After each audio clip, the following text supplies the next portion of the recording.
Hai semua, selamat malam. Malam, Halo. Wi. Semua pada di mute. Masih pada mute. Jadi sudah join semua nih ya, malam ini. Acara sudah kita mau mulai sebentar lagi. Acara penutupan reuni nih, judulnya 30 tahun Pangudi Luhur yang masih dalam suasana Dirgahayu Kemerdekaan Republik Indonesia tanggal 17 Agustus kemarin yang kita sudah rayakan bersama-sama.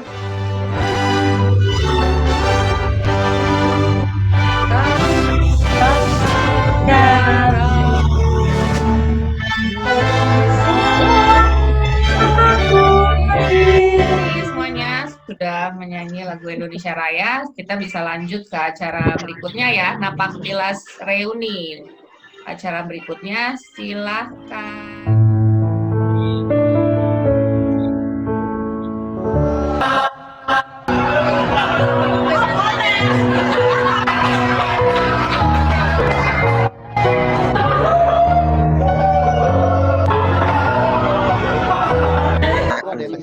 Ya, lebih, kamu bilang. Nama sebutan guru yang tidak ada di SMPPL. Bukan guru yang nggak ada di SMPPL.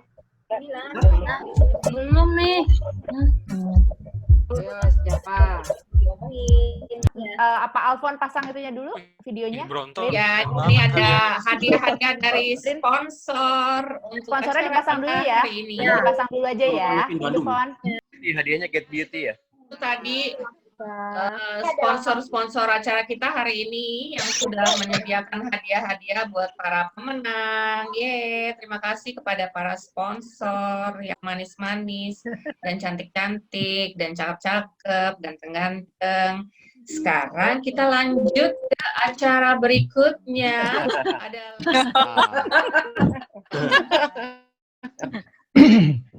Ya, pria aja, Bang.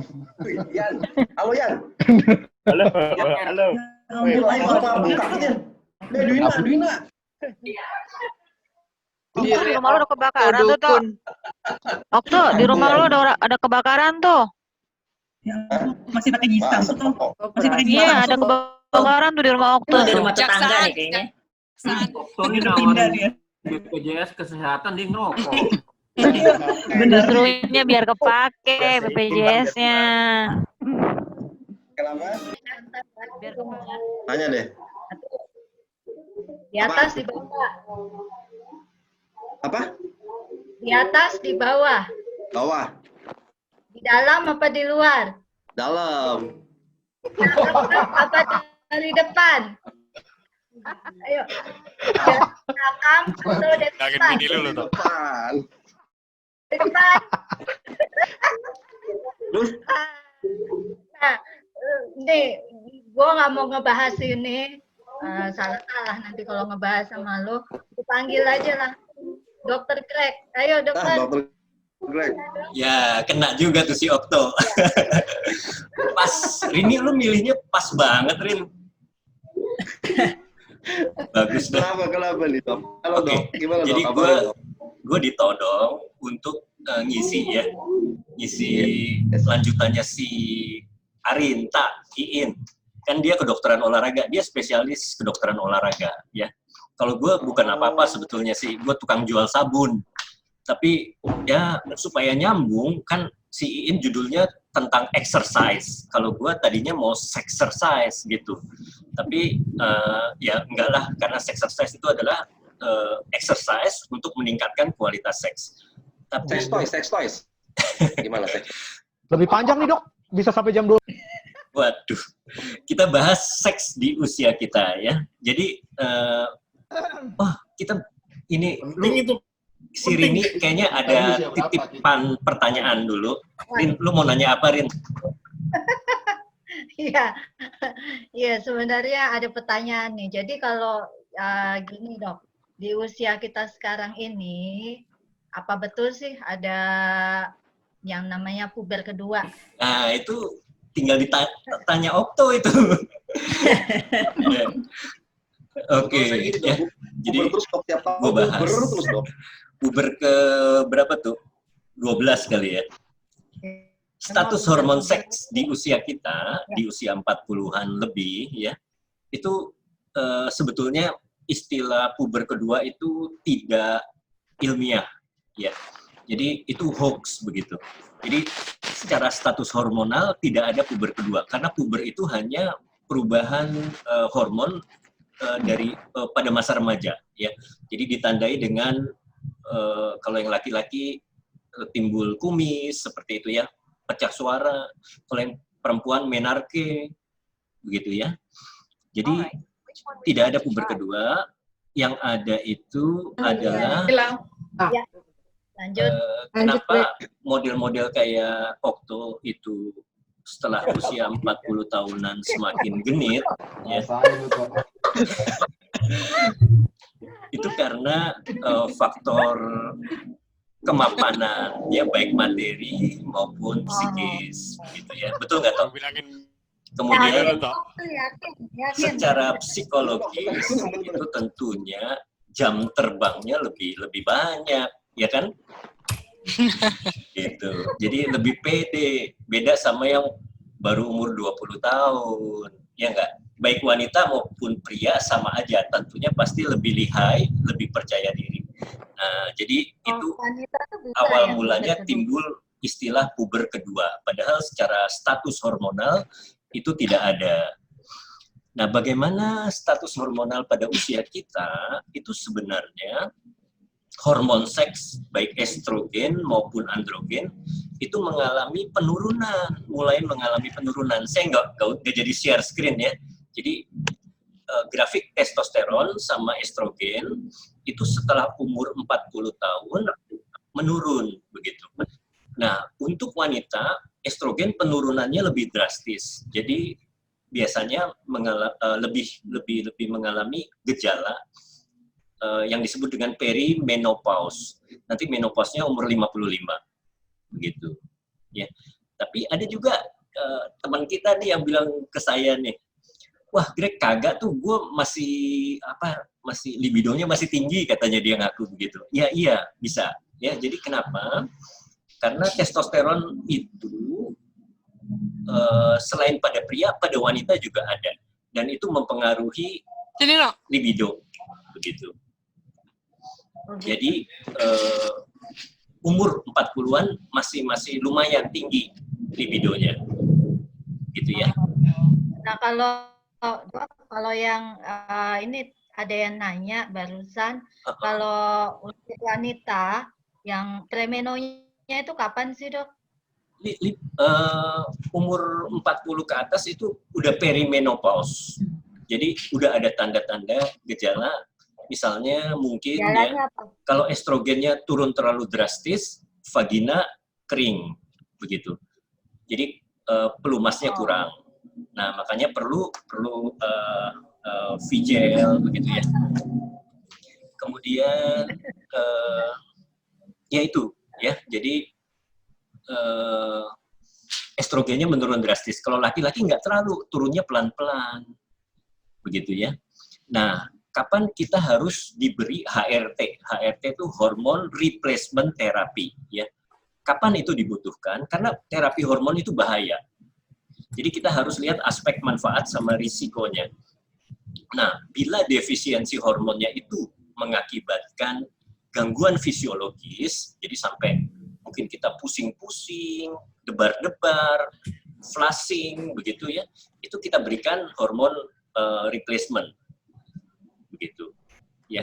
Jadi tapi kalau tidak, sebaiknya nggak usah, ya.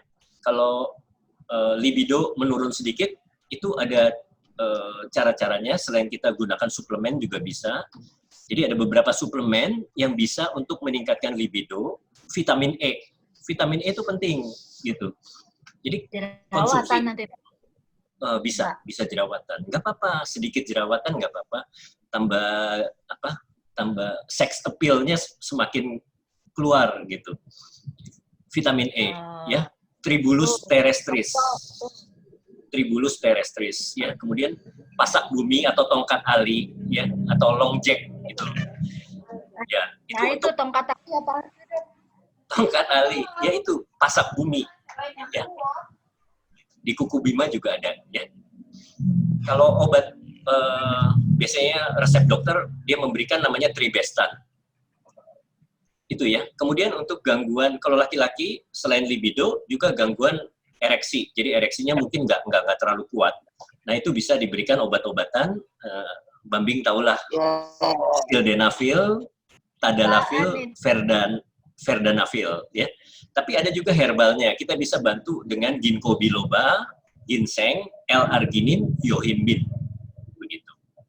Ginkgo biloba itu bukannya yang buat pelupa-pelupa itu, Dok? Ya, betul. Jadi dia cerebrovaskuler, ya, meningkatkan cerebrovaskuler, tapi juga vaskuler dari alat kelamin. Begitu. Oh. Ya, kamu tahu kan cerebrovaskuler Viagra? itu aliran darah ke otak. Ya, Viagra itu. Ya, Greg ini pakai istilah kedokteran nih, bahaya nanti pada nggak tahu nih nanti. Ngira-ngira terus salah. Ini kayaknya pada bermasalah semua nih. Viagra itu awalnya obat jantung, ya kan, untuk penyakit jantung koroner. Tapi ternyata efeknya ke jantung diambil itu efek sampingnya. Untuk membuka pembuluh koroner. Ya lumayan juga sih, makanya itu bisa dipakai buat penyakit jantung koroner. Tapi ternyata efek lain lebih bagus lagi, yaitu memperkuat ereksi. Gitu. Makanya Viagra digunakan sebagai obat disfungsi ereksi. Cuma nggak boleh kombinasi sama nitrat, karena dia potensiasi efeknya. Gitu ya. Apa itu? Jadi bagi penderita jantung, hati-hati. Jangan sampai kedobelan gitu, minum preparat nitrat tapi minum Viagra juga, nah itu bisa pingsan, sinkop. Nah kalau itu suplemen itu bisa ketergantungan nggak, Dok, nanti? Suplemen enggak, ini kan ada yang bilang siapa Cesar bilang kemungkinan sugestif, ya bisa sugestif. Makanya herbal itu kebanyakan diperiksa sama BPOM, ternyata banyak yang dimasukin Viagra gitu, sildenafil. Kenapa kok ini herbal ini ngefek banget sih, bisa keras gitu. Ternyata dimasukin Viagra begitu. Jadi kita harus hati-hati. Oke. Kemudian, Pak Dok, ya, lanjut. Pak Dok, lanjut ya. Ya. Nah, selain yang tadi berkaitan sama puber kedua tadi yang mitos, itu teman-teman kita kan udah banyak juga nih yang karena faktor usia jadi ada penyakit ini, penyakit itu. Nah, itu gimana tuh dengan aktivitas seksualnya kalau sudah ada penyakit tertentu? Ya, jadi kita bahas penyakit-penyakit yang biasanya muncul komorbid ya pada usia kita. Jadi bagaimana aktivitas seks dengan yang aman dengan kasus komorbid penyakit jantung. Ini banyak dari teman kita nih udah kateterisasi gitu, udah pasang ring. Jadi komen ya. Nah, ini apa dia? Kalau penyakit jantung kita mesti konsul ke dokter jantungnya. Gimana nih dok, aktivitas seks saya boleh nggak? Terutama kalau habis kita kena serangan. Kalau kena serangan tuh paling nggak 1 bulan itu katanya tidak boleh melakukan aktivitas seksual. Gitu. Nah, nanti spesialis jantungnya yang melakukan assessment. Kalau sudah lolos stress test EKG, jadi kita di EKG sambil lari treadmill. Kalau sudah lolos treadmillnya hasilnya bagus, EKG-nya boleh begitu, ya. Nah, kemudian usahakan yang pada penyakit jantung tentunya posisi yang less effort. Posisinya harus yang tidak terlalu makan energi, membutuhkan energi banyak. Di bawah ya. Begitu. Betul. Di bawah. Ya. Dokter nggak bisa dong, Dok. Ini kok tiba-tiba hilang layarnya. Jadi ada yang share screen ya? Oke. Jadi kamu selain itu diabetes mellitus itu juga biasanya pasien mengalami gangguan disfungsi ereksi karena ada penyumbatan ke aliran darah yang menuju ke ya betul begitu. Obat-obatan juga pengaruh. Kalau kita minum obat DM, gula menurun, kualitas orgasme juga kurang enak, kurang bagus begitu. Obat hipertensi golongan beta blocker itu juga bikin disfungsi ereksi. Jadi ereksinya kurang kuat. Obat depresi juga sama ya, menurunkan libido. Ya, saya rasa cukup sekian. Ya, seru banget ini bapak-bapak udah kacau semua nih dok, udah pada fokus semua. Ya udah. Ya. Dok, ada yang mau semoga bermanfaat ya presentasi saya. Iya, Manfaat. soalnya udah pada Greg. Ya. Terima Ya, kasih. terima kasih dokter. Terima kasih Dokter Greg. Kita langsung ke acara berikutnya aja ya karena waktu. Ya.